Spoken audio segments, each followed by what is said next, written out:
आपने देखा होगा पहले के जमाने में जादूगर आता था गांव गांव जादू दिखाने।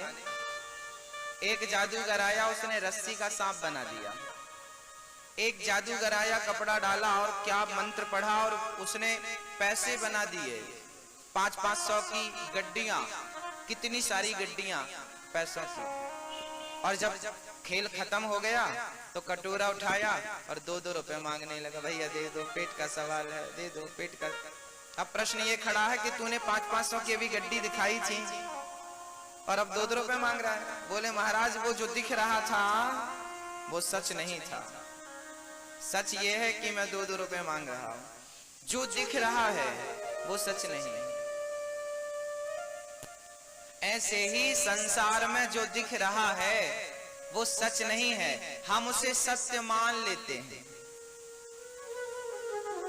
सत्य क्या है? बोले भगवान ही सत्य है, ईश्वर ही सत्य है। इसलिए हमें अधिक से अधिक भगवान का चिंतन करना चाहिए, नाम जपना चाहिए, वही सत्य है। सच्चिदानंद रूपाय सत चित। चित किसे कहते हैं? चित मीन्स प्रकाश।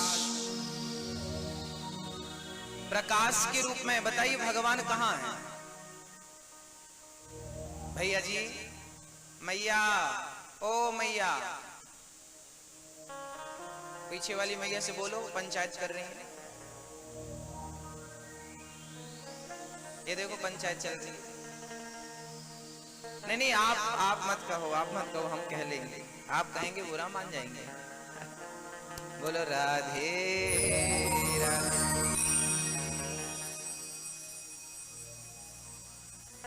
चित, चित मीन्स प्रकाश।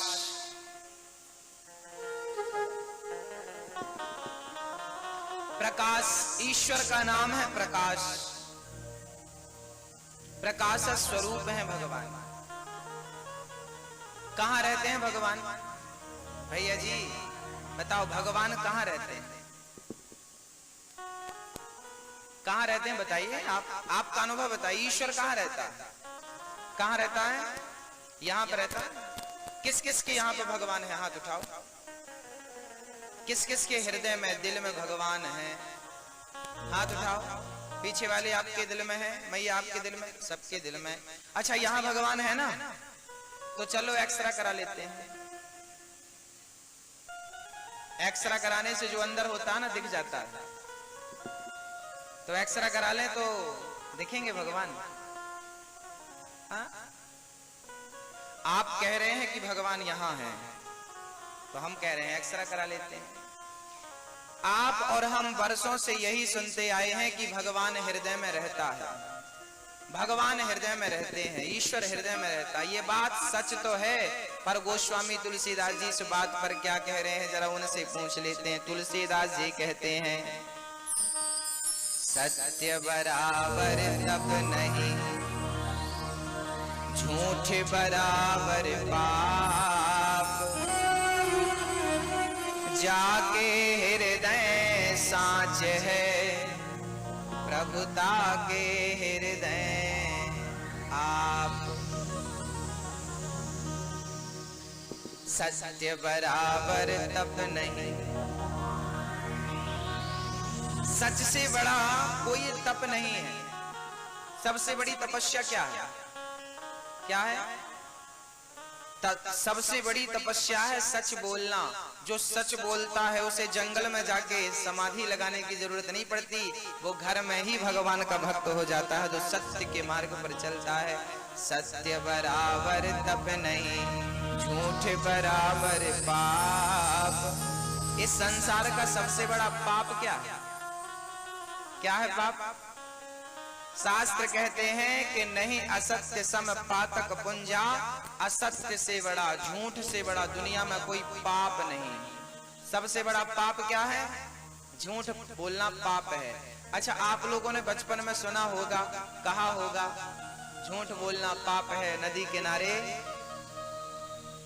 क्या कहा था? झूठ बोलना पाप है, नदी किनारे सांप है। झूठ बोलना पाप है, ये बचपन में हम लोगों ने कहा था, सुना था, झूठ बोलना पाप है। पर बताइए क्या आप में से कोई एक बंदा, एक व्यक्ति क्या इस बात पर अमल कर पाया? पूरा कल्याणपुर में एक आदमी क्या इस पर अमल कर पाया? नहीं ना, नहीं कर पाया। जब तक आप सत्य के मार्ग पर नहीं चलेंगे तब तक ईश्वर आपका साथ नहीं देगा। और जिन जिन का साथ भगवान ने दिया है आज वो बहुत प्रसन्न है अपने जीवन में, और जिनका साथ कन्हैया ने छोड़ दिया है वही लोग बहुत परेशान हैं, तंग हैं, दुखी हैं। हमें ईश्वर ने क्यों छोड़ दिया? कारण तो जानिए। अच्छा, भगवान के सामने महाभारत का युद्ध हुआ, कौरव और पांडवों का दो पक्ष था। भगवान ने किसका समर्थन किया, किसको साथ दिया? कौरवों को या पांडवों को? बोलो, किसको? किसको दिया बेटा? भगवान कृष्ण ने किसका साथ दिया था, कौरव या पांडव? बताओ, बोलो बेटा, किसको साथ दिया था? किसका? आप बताओ। आपको पता है ना कि सुन के बता रहे हो? ये चीजें बच्चों को आप समझाइए, बच्चों को बताया करिए। थोड़ा सा समय आप लोग जो बैठ के पंचायत करते रहते हैं ना, उस समय को थोड़ा कम करके अपने बच्चों को संस्कार देना सीखिए। कौरव और पांडव दो पक्ष थे। भगवान कृष्ण के समधी थे दुर्योधन। भगवान की दुर्योधन से रिश्तेदारी थी, पता है आपको? सगे समधी थे। समधी, समधी जानते हैं? हाँ, समधी थे दुर्योधन। पर भगवान ने अपने समधी अर्थात दुर्योधन का साथ नहीं दिया। भगवान ने पांडवों का, कौरवों का, भगवान ने अर्जुन का साथ दिया। पांचों पांडवों का समर्थन किया, कौरवों का समर्थन नहीं किया। क्यों? क्योंकि भगवान कहते हैं जो लोग नारी को भरी सभा में अपमानित करते हो, उसका वस्त्र हरण करते हो, मैं उनका समर्थन कैसे कर सकता हूँ? मैं तो उनका समर्थन करूंगा जो नारी का सम्मान करते हो, जो मुझ पर विश्वास रखते हो, जो मेरी भक्ति करते हो, मैं उनका समर्थन करूंगा। भगवान ने पांडवों का समर्थन किया क्योंकि अर्जुन भगवान पर यकीन करते थे, विश्वास करते थे। मंत्र जाप मम दृढ़ विश्वास। भगवान की भक्ति है विश्वास। भगवान सबके भीतर है। जिसके हृदय में सच है उसके हृदय में भगवान है। जिसके हृदय में सच नहीं है उसके हृदय में खाली दिल धड़क रहा है, भगवान नहीं है। जब तक सच को अपने हृदय में नहीं बिठाओगे, दुर्योधन सत्य, पांडव, अर्जुन सत्यवादी थे। अर्जुन झूठ नहीं बोलते थे, असत्य नहीं बोलते थे, और जो धर्म के रास्ते पे चलता है भगवान उनका साथ देता है। अर्जुन का साथ दिया क्योंकि वो धर्म के मार्ग पर थे। आप भी धर्म के मार्ग पर चल के देखिएगा, ईश्वर आपके कितने करीब होंगे, भगवान कितने करीब होंगे। सच्चित आनंद,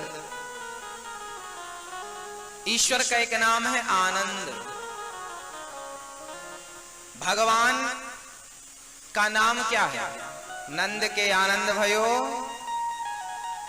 नंद के आनंद भयो, जय कन्हैया लाल की। भगवान का नाम है आनंद। जो आनंद सिंधु सुख राशि, भगवान का नाम आनंद है। राम जी का नाम भी आनंद रखा श्री वशिष्ठ जी ने, और कन्हैया का नाम भी नंद के आनंद भयो। भगवान का नाम आनंद है। आपको जो भी आनंद प्राप्त होता है, खाने पीने में, उठने बैठने में, जो भी जहां भी आनंद मिलता है, वो आनंद भगवान का ही स्वरूप है। आनंद के रूप में भगवान सबके भीतर विद्यमान है। अच्छा, भगवान करते क्या है? आपको क्या लगता है भगवान क्या करते होंगे? क्या करते हैं भगवान? विश्वोत्पत्त्यादिहेतवे, भगवान विश्व की उत्पत्ति करते हैं, पालन करते हैं और संहार कर देते हैं। अच्छा, आपका घर कल्याणपुर में है, गांव में है, गली में है, मोहल्ले में है, ये घर का नंबर है, ये मकान नंबर है। कोई आपसे पूछे कि भगवान का घर कहाँ है, तो तो बताइए भगवान कहाँ रहते हैं? कहाँ है ईश्वर का घर? कहाँ रहते हैं भगवान? ईश्वर का घर कहाँ है? बोले भगवान का ऑफिस कहाँ है? भगवान कंटिन्यू कहाँ मिलते हैं? बोले भगवान माँ के गर्भ में रहते हैं। माँ के गर्भ में, अर्थात माँ का जो उदर है, पेट है, वही भगवान का स्थान है।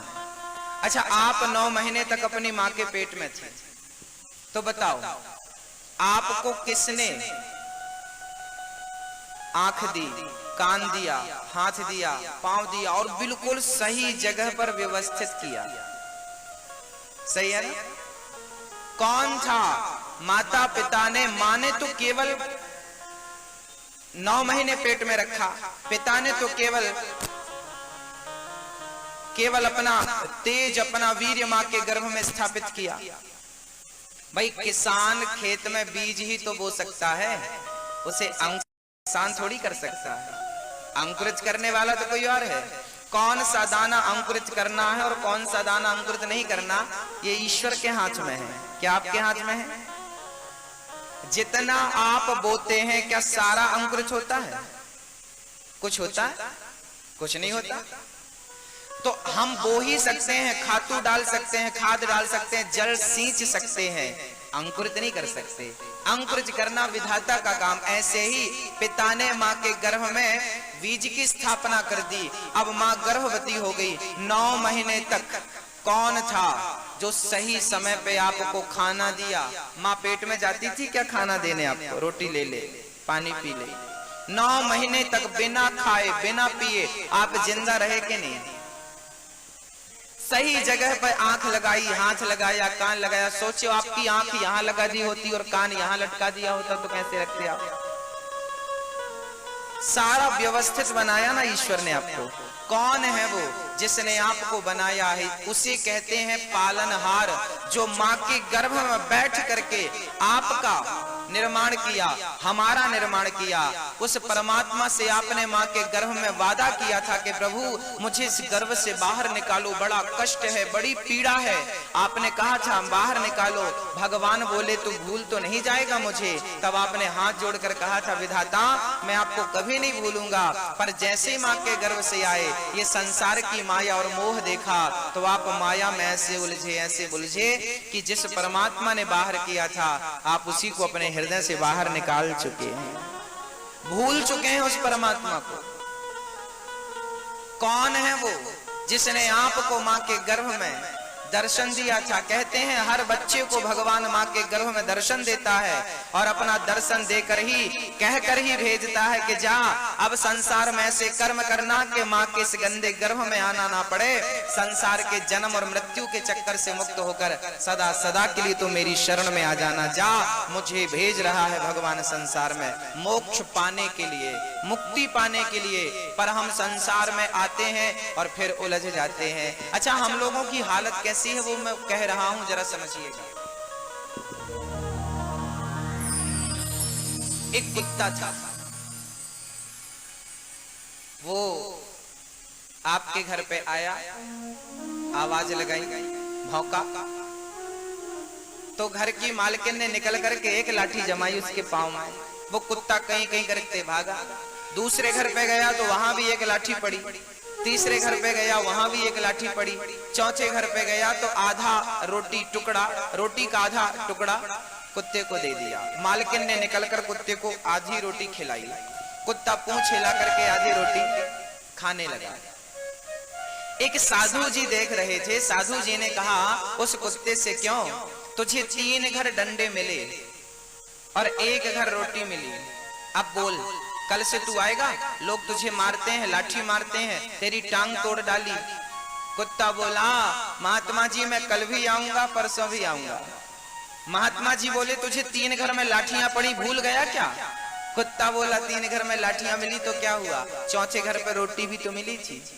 तो थोड़ी सी रोटी का टुकड़ा पाने के लिए वो 3 घर की लाठियों का कष्ट दर्द भूल गया। ऐसे ही आप और हम, गोस्वामी श्री तुलसीदास जी कहते हैं जन्मत मरत दुसह दुख होई, जन्म लेने के समय और मृत्यु के समय हर जीव को, आपको और हमें बड़ा कष्ट होता है, बड़ी तकलीफ होती है। पर संसार में आते ही संसार का, पत्नी का, परिवार का, बच्चों का, पैसों का, धन का थोड़ा सा सुख क्या मिला, उस सुख के सामने वो कष्ट, वो दर्द हम भूल गए जो प्रसव की पीड़ा के समय हमें मिला था। कुत्ता भूल गया 3 घर की लाठियां, क्योंकि चौथे घर पे रोटी मिल गई। ऐसे हम लोग वो दर्द भूल गए। जब आपका जन्म हुआ था ना, आपको बड़ा कष्ट हुआ था, और मरते समय भी बड़ा कष्ट होता है, पर वो सारा दर्द भूल जाते हैं परिवार के सामने। वो कुत्ते की तरह हालत और किसी की नहीं है, हम सभी की वही स्थिति है। कितनी बार हमारा जन्म हुआ, कितनी बार हम मर गए, कितनी बार जन्म, पुनरपि जननम पुनरपि मरणम पुनरपि जननी जठरे शयनम भज गोविंदम गोविंदम भज मूढ़मते। कितनी बार जन्म हुआ आपका, कितनी बार जन्म हुआ हमारा, फिर भी हम समझ नहीं पाए और आज भी भटक रहे हैं संसार में। हम ये नहीं कहते कि आप संसार से हट जाओ, हरिद्वार चले जाओ और संसार, घर परिवार छोड़ दो, हम ये बिल्कुल नहीं कहते। हम ये कहते हैं कि संसार में रहना, पर संसार में वैसे ही रहना जैसे कीचड़ में कमल रहता है।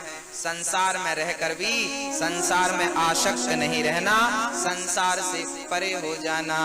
जो जल में रहूं तो ऐसा रहूं, हे कन्हैया इस संसार में मुझे वैसे ही रखना जैसे कीचड़ में कमल रहता है, वैसे ही रखना जैसे कीचड़ कमल में रहकर भी कीचड़ की एक बूंद कमल को स्पर्श तक नहीं कर पाती, ऐसे ही संसार में मैं रहूं पर संसार की कोई भी बुराई मुझे स्पर्श तक ना कर पाए, इस प्रकार प्रभु मुझे रखना। विश्वोत्पत्त्यादिहेतवे तवे, भगवान का भजन करेंगे तो तापत्रय विनाशाय श्री कृष्णाय वयं नुमः। तापत्रय, दैहिक दैविक भौतिक तापा, दैहिक दैविक। संसार में 3 प्रकार के दुख होते हैं, 3 प्रकार के दुख होते हैं। एक शारीरिक दुख, जो बीमारियां हमें घेर लेती हैं, एक वो पीड़ा शारीरिक कष्ट। एक देवताओं के द्वारा जब ओलावृष्टि होना, तूफान आना, बारिश अधिक हो जाना, अधिक सर्दी पड़ जाना, ये जो ईश्वर की तरफ से हमें कष्ट मिलता है उसे दैविक ताप कहते हैं। तीसरे दुख का नाम है भौतिक दुख, जो भौतिक प्राणियों के द्वारा, भौतिक प्राणियों के द्वारा हमें प्राप्त होता है।